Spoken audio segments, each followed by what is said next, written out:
नमस्कार मैत्रिणींनो, संडे स्पेशलमध्ये मुलांना चटपटीतच पण हेल्दी काहीतरी झालं पाहिजे.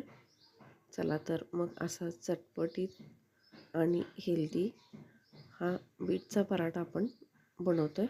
चला तर मग आपल्या रेसिपीला आपण सुरुवात करूया. तर मी इथं साधारण एक बीट असा बारीक कट करून घेतलेला आहे आणि सोबतच आलं आणि लसूण. तर हे सर्व आलं, लसूण आणि बीट आपल्याला एकत्रच मिक्सरच्या भांड्यात घालून वाटून घ्यायचं आहे. आणि मी इथं साधारण 4 वाटी गव्हाचं पीठ घेतलेलं आहे. त्याच्यामध्ये थोडंसं म्हणजे 2 चमचे तेल घातलेलं आहे, म्हणजेच पराठा अगदी मऊ लुसलुशीत होतो. त्याच्यानंतर चवीनुसार मीठ घातलेलं आहे. थोडासा ओवा क्रश करून त्याच्यामध्ये घालून घेऊया आणि छान असं त्याला पिठाला चोळून घेऊया. आणि त्याच्यानंतर याच्यामध्ये आपल्याला 1 चमचा धनेपूड, 1 चमचा गरम मसाला घालून घ्यायचा आहे आणि थोडीशी हळद घातली तरी चालेल, पण मी घातलेली नाही आहे. आणि त्याच्यानंतर लाल तिखट आणि आपण जे बीटाचं मिश्रण करून घेतलं होतं ते सुद्धा याच्यामध्ये घालून घेऊया. आणि याचा बघू शकताय तुम्ही मऊसर असा गोळा मळून घेतलेला आहे.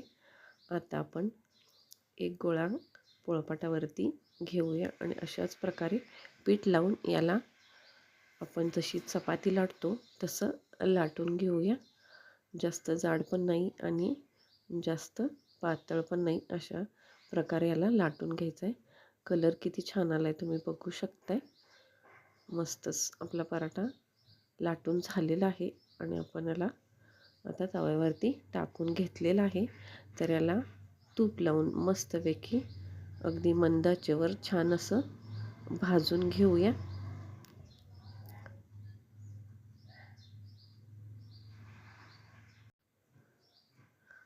आलटून पालटून याला मस्त असं भाजून घेऊया. खूपच छान होतो आणि चवीला सुद्धा खूप छान लागतो. मुलं असंच पटकन खाऊन टाकतात, इतका छान होतो आणि त्याचा कलरसुद्धा खूप छान येतो, त्याच्यामुळं मुलांना खूपच आवडतो. तर अशा प्रकारे छान असा आपण याला भाजून घेऊया.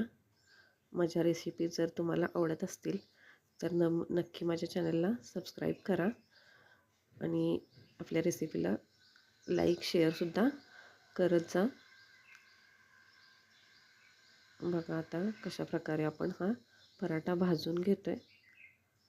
बघा मस्त असा कलर आलेला आहे. अगदी खरपूस भाजून घ्यायचा म्हणजे खूपच छान लागतो आणि तुपाबरोबर सॉसबरोबर तुम्ही खाऊ शकता, पण मी तरी याला तुपाबरोबरच खाणार आहे.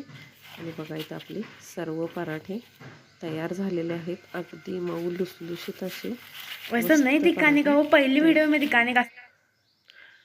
मग रेसिपी आवडल्यास लाईक शेअर आणि सबस्क्राईब करायला विसरू नका. याच्यावरती अशा प्रकारे तूप भरपूर घालून घ्या आणि मस्त याचा आनंद घ्या रविवारच्या दिवशी.